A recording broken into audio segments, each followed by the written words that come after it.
Gabe? How you doing? Good, See good. you. Thanks so much for coming on. Of course. All right. Well, I guess, welcome to another episode of Real Estate. Today we've got Gabe Candea of Emerson Equity.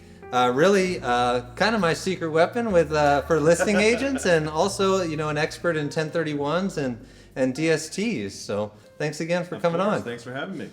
Definitely. Maybe, I don't know how many people are kind of familiar with you. You could tell a little bit kind of more about you and what you do. Sure. I've been around a while, so I've run into a lot of people here, but I'll go back further. My whole family has been in real estate. My sister and I grew up rolling around and running around our grandfather's mixed-use commercial building back in Chicago, Illinois. And my aunt had her little hairstylist salon on the bottom. My dad had his electrical contracting business in the office on the second floor, and my uncle helped manage the apartments. So real estate was always dinner table talk.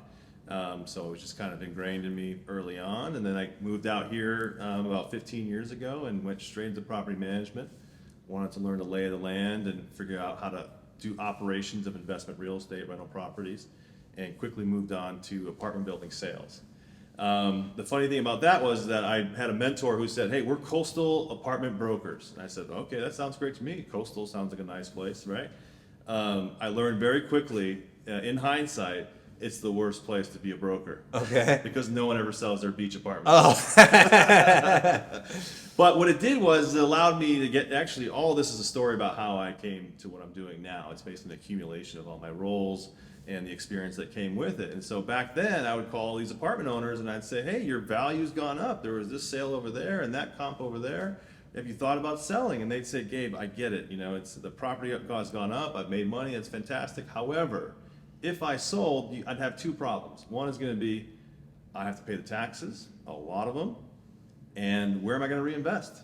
I do nothing on this beach property. The rents go up, the value goes up, and I got no problems." And so I had to reconstruct how to really help these people out. And that was my first lesson in customer service, was like, I need to better these people's position. And they had an amazing position. So I had a tough job ahead of me. And so I would do everything in terms of creative deal making to try to achieve their goals. Forget about the value. That was the easiest thing to do, was to sell their apartment building on the beach, right? Everyone wants that. But I had to better their position. And so I did all kinds of creative deals like installment sales. I did master leases, and of course I did local 1031s. But the local 1031 was always a difficult one because the way that the taxes are here, they have to increase their taxes when they go to a new property from their old tax basis. And typically the property still needed work, and the cash flow was never really going to be there from where they were before. They might actually be breaking even if they're lucky, or even less cash flow than they were before. So my clientele, the one who's actually really geared well for 1031 exchanges, is looking for more cash flow and less work. Yeah. And doing that locally here in San Diego, this is an appreciation market. And so appreciation is the opposite of cash flow. And so you end up having both of those. It's hard to achieve both of those at the same time. And so working on those, and I started learning about DSTs about 5-6 years ago. It's called the Delaware Statutory Trust. And I started learning about how you can use that in a 1031 exchange to go ahead and actually have those goals met. More cash flow, principal preservation, which was very important for my clients, and little to no management responsibilities. And so you achieve all three of those with a DST, which is a terrible name, by the way, but it's a great solution. Yeah, and I think even beyond kind of just growing up in real estate and that sort of thing, you've done a lot of certifications and trainings, right? And that helps with tax code and that sort of thing as well, right? Yeah, so I had my real estate broker's license right away. And then in the last few years, actually, believe it or not, in 2008, I got my Series 7 license, my Series 66 license, and so that helps with securities transactions.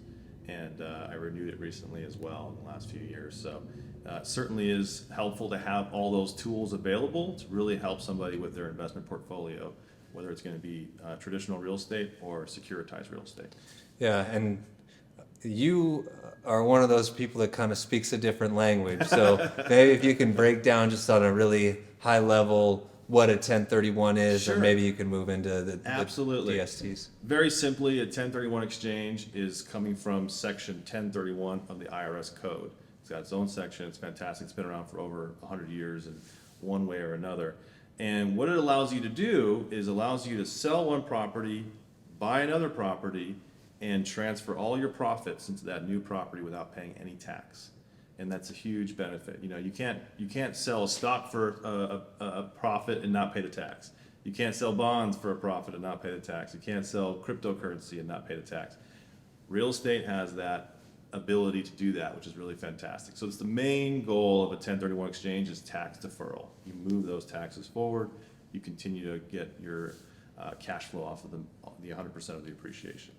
Now that's the 1031. And isn't that kind of exactly what all the wealthiest people advise?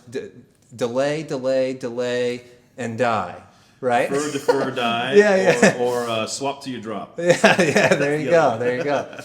Yeah, so maybe you can kind of roll on into, what DSTs are and how those serve people. Absolutely. So, the process of a 1031 makes sense all day long. Not pay the tax, continue to hold on to more of your capital, and get returns off of more of your capital.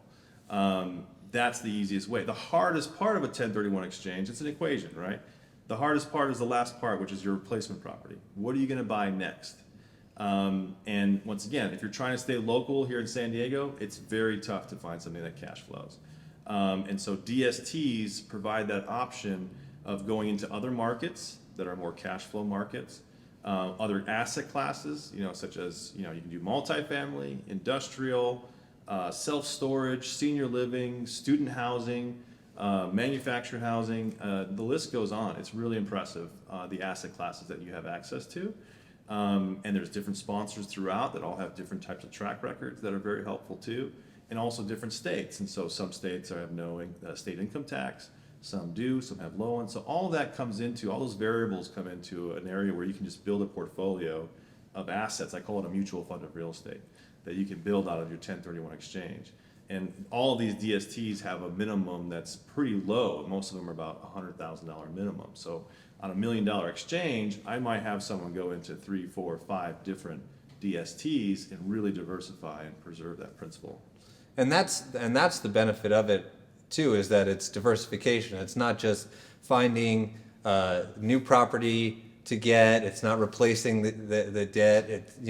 That's Absolutely, yeah. I mean, one thing is, a traditional 1031 exchange, someone's selling one property and buying one other property. And you go from all your eggs in one basket to all your eggs in another basket. Yep. And being able to spread that out and spread the risk, diversification is the best way to do that. Right. And I think it kind of goes right into what you were saying a second ago. What are some of the common misconceptions that people have about 1031 exchanges or DSTs that maybe people think they can't do it or it's not an option? Great question. So when it comes to 1031 exchanges, and I'm going to break that up both ways, right? 1031s as well as DSTs. The 1031, the biggest one I get is people always think that they only need to transfer their equity. And the reality is they need to transfer the whole value. Okay, so if you have debt on that property, you got to replace that debt. You don't have to replace it with debt. You can actually take cash out of your back pocket if you have it, but the value needs to maintain throughout. So if you sold $1 million property, you have to buy $1 million worth of property. That's the biggest one. So I always have to help people out with debt replacement, which is a big topic in this time right now, what's going on. But that's one of the big ones for 1031s. On the DST side, certainly a big misconception that I come across a lot is that the fees are high. And so what I always tell people is I say, look, the DST is a wrapper of real estate. Just like you can own real estate in your individual name, you can own it in a family trust, you can own it in an LLC, you can own it in a DST. And so it's just a wrapper. The real estate that's inside is the most important part of it. Now, when it comes to a lot of these properties, when you're thinking about DSTs, and yes, there are fees, there's a lot of people involved, there's accountants, there's attorneys, there's people like myself, and the sponsor themselves who's putting these deals together.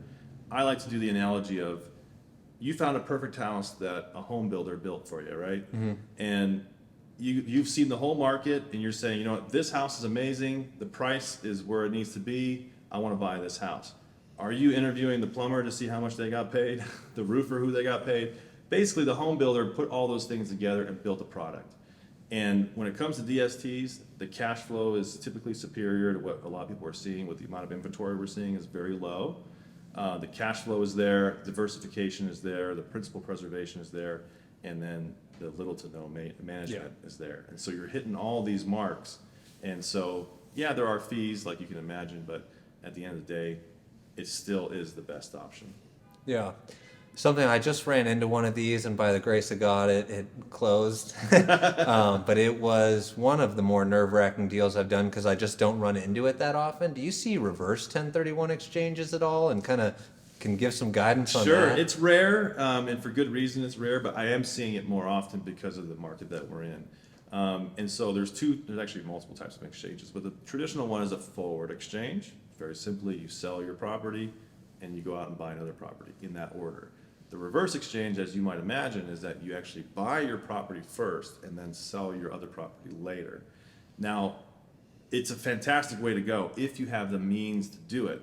And so buying that first property will work great if you actually have the cash to do it, or the lending partnerships to do it. And so that's something where it's going to be more difficult to put that up front, and then selling it later is the easy part for most people, but that's a difficult part for reverse exchange. Yeah, and the one challenge that we ran into is like, okay, well, you still own this property, and it's rented out, and you're getting money for it, but when you're buying this new house, they still are accounting for that payment, but they don't want to accept the rental income because it's not going to continue. Sure. So it's almost like getting double counted. So what you're saying is totally true. You've got to have a super strong file Yes. to be able to go in and especially with finance, if it's a cash deal, and then they can kind of make it work that way.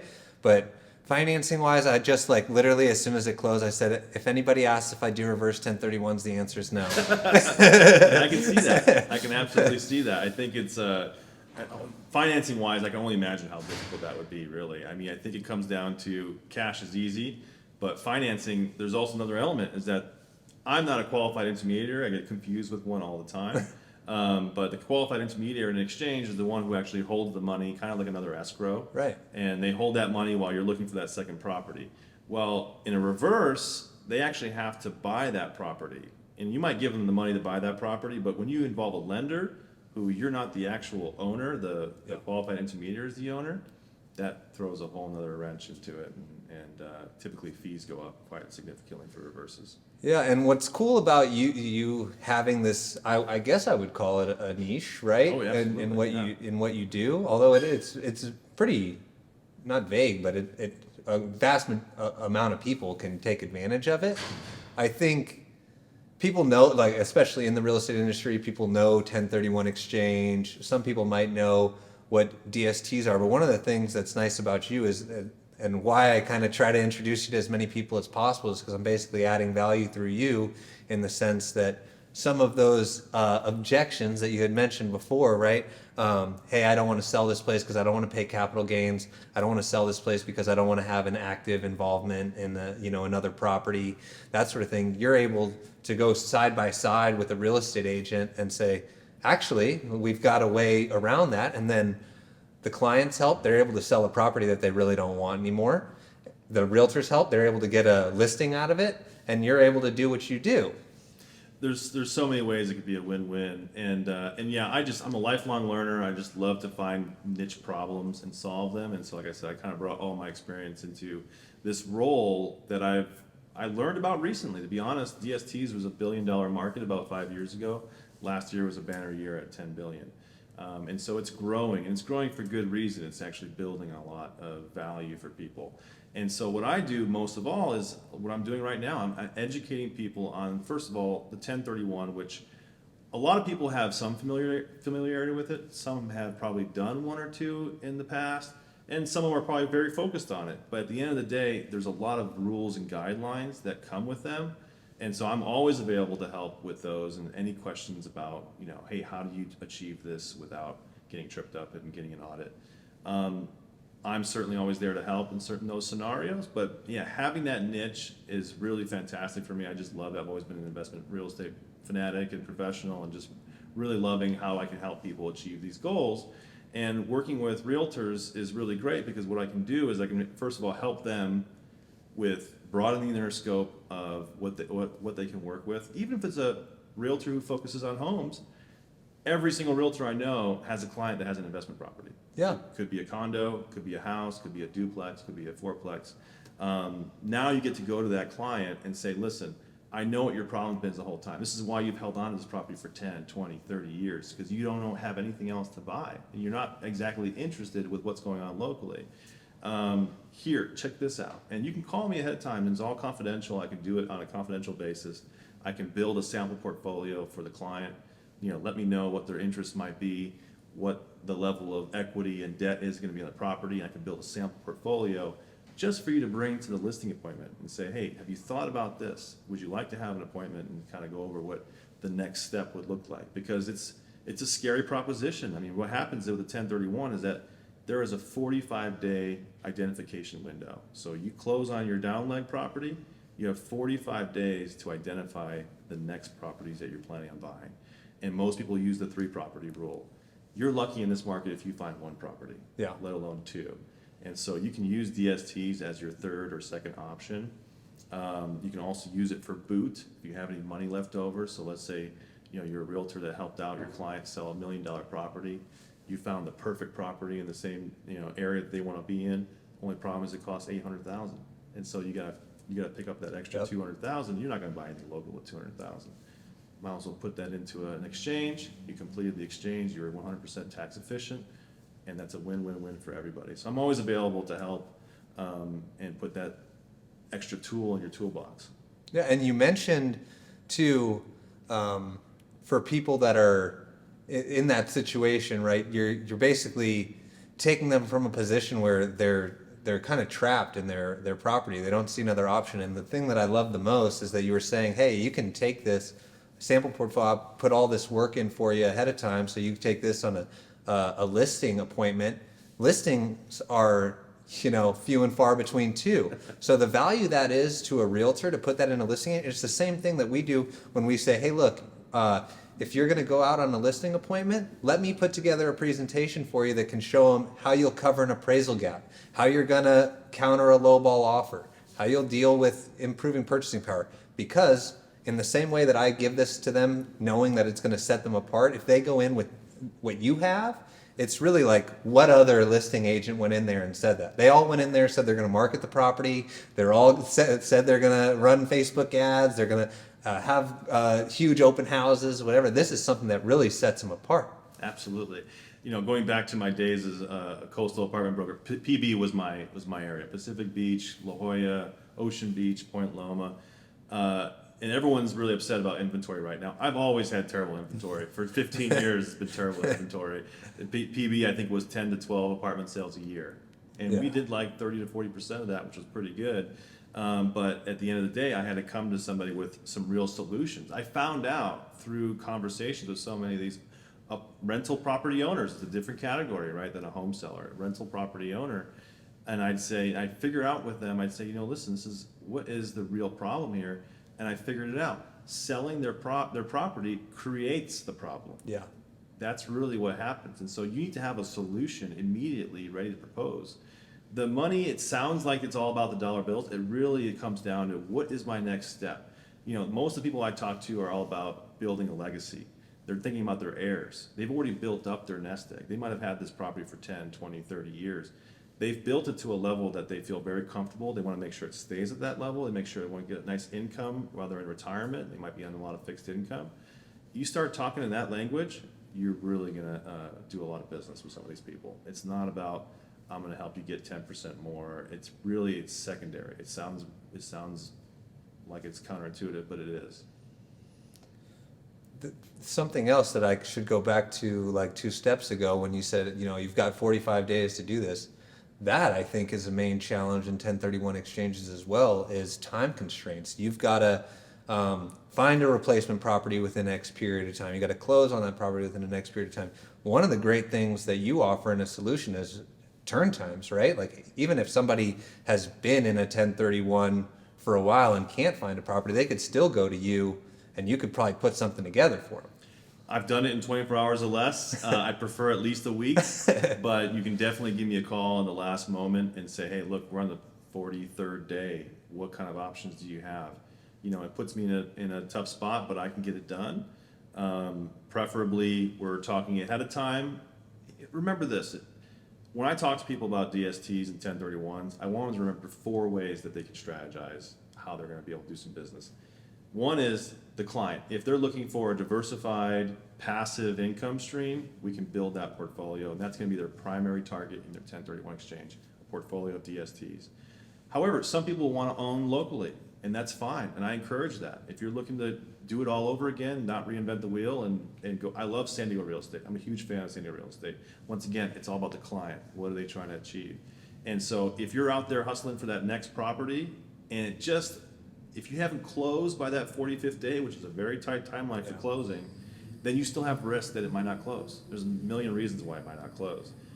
Put a DST in there as a backup. So you got primary option, you have a backup option, you have the boot option if you have just to cover a little bit of a difference there. The last option is debt replacement. Once again, debt replacement is really hard to do right now, and so if you're trying to help a client go and do a 1031 exchange, I'm doing hybrid deals with a lot of agents right now where I'm saying, hey, we have high leverage DSTs. Some of them are all cash, no debt.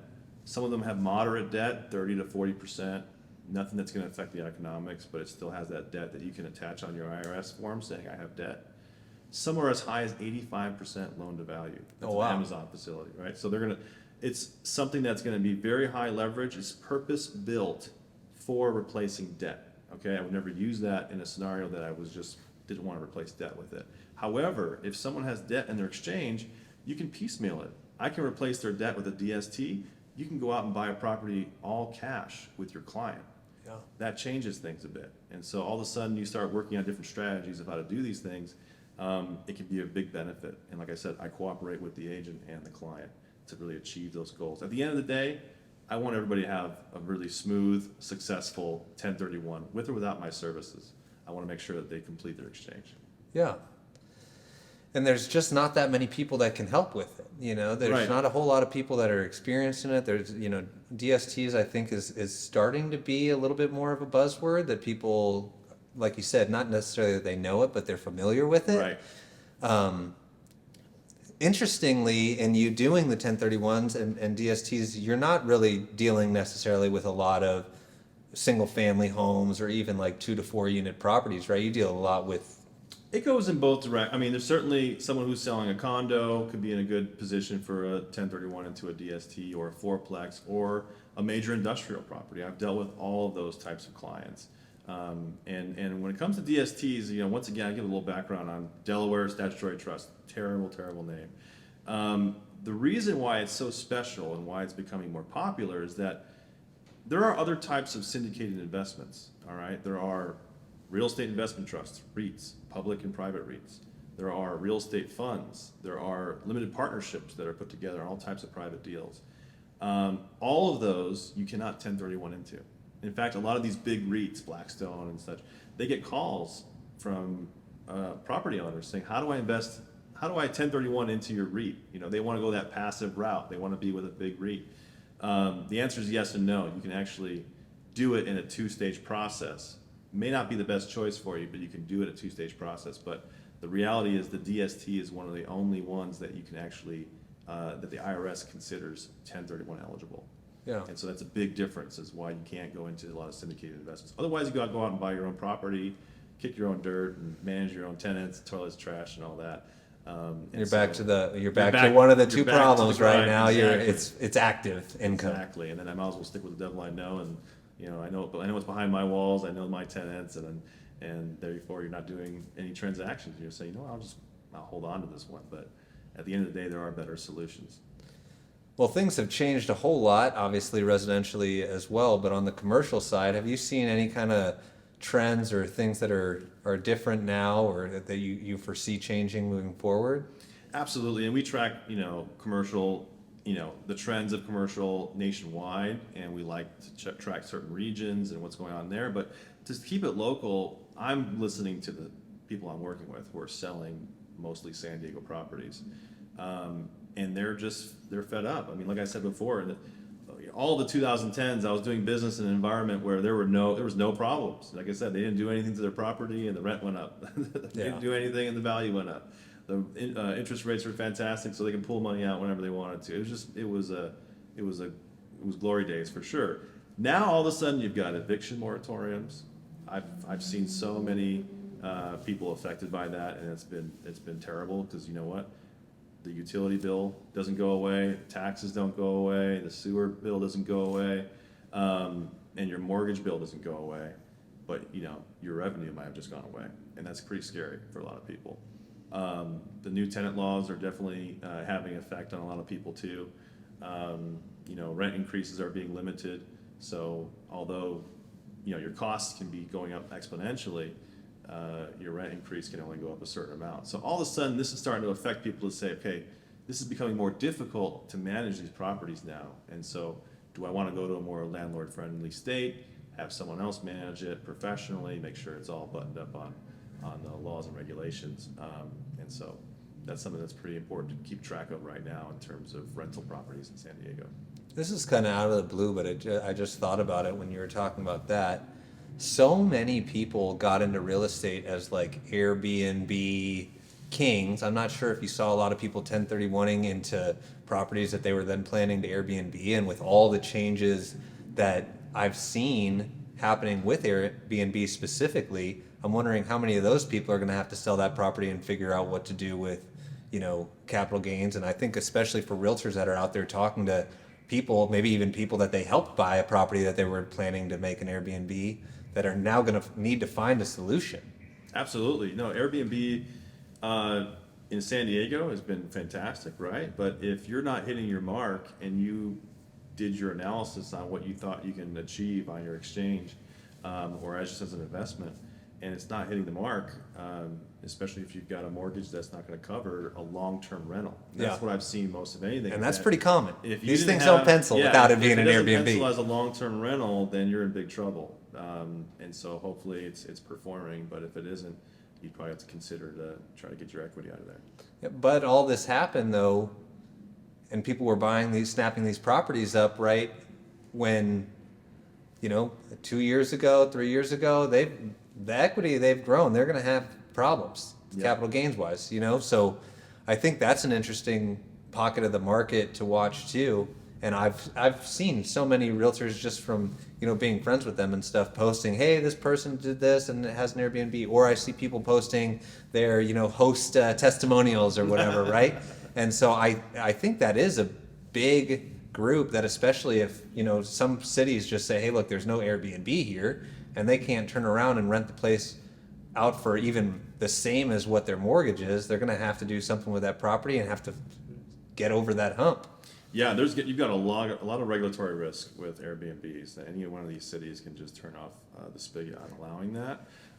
And you have economic risk. Obviously, if there's a recession, people must stop traveling as much. Certainly, that's something to consider for sure. However, here's another misconception I get with 1031s is what is considered like-kind investment real estate, and Airbnbs are. In fact, most of the gamut of real estate is considered an investment real estate, except for primary residence and secondary residences. If you're not using it for your own personal purposes, it's therefore considered an investment real estate. So it could be land, could be commercial properties, apartments, it could be a condo that you rent out, Airbnb, all of those will qualify. Yeah. The number one thing I think that people think of when it comes to 1031 exchange is taxes. They're just trying to avoid the taxes. You're not an accountant, right? No. So how do you go about guiding these people and navigating tax law and all that? At the end of every email, please consult your tax professional. Let's make a disclaimer right now. Right. We are not accountants. But by the time that, in fact, a lot of CPAs refer to me because the clients go to them. They say, "I got this. Here's a great scenario, right? Someone brings a great offer. Could be a realtor, so calls them up and said, "I got a fantastic offer for you." And they're like, "Wow, that is a great offer. Maybe I should consider selling." Where does that offer go to next? The CPA, right? To say, "Hey, what's this really going to look like?" And no one kills more deals than CPAs, right? And attorneys, of course. Yeah. But joking aside, they might say, "You know what? There is an option for you if you don't want to pay all these taxes. Maybe consider a 1031 exchange." And by the way, there's some really smooth options that are going to help you execute and achieve your goals. It could be through DSTs, and I'm educating even CPAs on a regular basis, and inviting them to our lunch and learns, and inviting them to different events. There's just, once again, I mean, there's 70,000 pages of the IRS code. Even CPAs have a hard time really grasping the ins and outs of all these sections, and so we're always happy to help in any capacity, answer simple questions, and of course, always refer to your tax professional. You should not be making these big financial decisions without really understanding your tax basis, because the reality is we can talk about deferring taxes of upwards of 35 to 40%, but everybody's tax basis is going to be unique to themselves. You know, can we run some simple numbers? Sure. But you might have some losses that your CPA can use to offset some of those gains, you know, in other parts of your business or your life. But if those aren't there, then you might be, you know, in a position to pay those taxes. So. Right. And you said like lunch and learns, which I think is a very good thing to bring up. I'm always trying to put together, and I think people run from me because they're like, "Oh, it's a lender. We'll do it together. He wants to tell me what type of products and programs and what his rates are," so they run from me. But realistically, we want to bring people like you in front of them that can show them things that they could then show their clients to give them more options and make it possible. And maybe there's people out there who wanted to, you know, basically get into it, but they just kind of didn't know where to start. And, you know, especially it's a tight market. I don't want to just give my client, "Oh, does anybody do 1031s that you can give it to?" If we can go in and show them somebody like you to have as a resource, then I think that's really valuable. And I'd love to, I hope doing this, that was a big part of why I wanted to have you on here, was to get you in front of the real estate agents and loan officers that I follow, because it is such a missing part of the market. And what you can teach in whatever, 45 minutes, an hour, could really open a lot of doors for people to have more conversations with people who might be closed-minded to it because they don't want to pay the taxes. They don't want to find another property, you know? So number one, I appreciate you having coming on here, but Yeah, thanks a lot. there's one other thing I wanted to talk about, right? You just had your third child. You must spend 23 hours a day learning all this stuff, right? How do you have any kind of work-life balance? How do you manage it? If you would have asked me years ago what my work-life balance was, I would tell you it's amazing. I wake up at the crack of dawn, I surf for 2 hours, I go back home, I have my breakfast, I go right into the office. After the office, I go to the gym, and then I have a social life with my wife and my friends. Those were the good days. I'm just kidding. Since then, I've got 3 children under the age of 5, and recreation is a word that I'm not familiar with anymore. And I wouldn't trade it for anything. I mean, really, you know, the way I look, investment real estate, right? So I bought into the idea of delayed gratification. Yeah. So, you know, I'm sacrificing things today to just focus on family and work, and I wouldn't trade it for anything. So it is pretty crazy. I've got a 5-week-old at home, a 3-year-old, and a 4.5-year-old. So it is crazy, chaotic times. But my wife and I probably wouldn't trade it for anything. So. Yeah. Well, I'll let you get back to your family, but I do really appreciate you taking the time to come on here. It's great to know you as a person and also as a business partner. So appreciate you coming on, and we'll see you on the next one. Appreciate it. Great.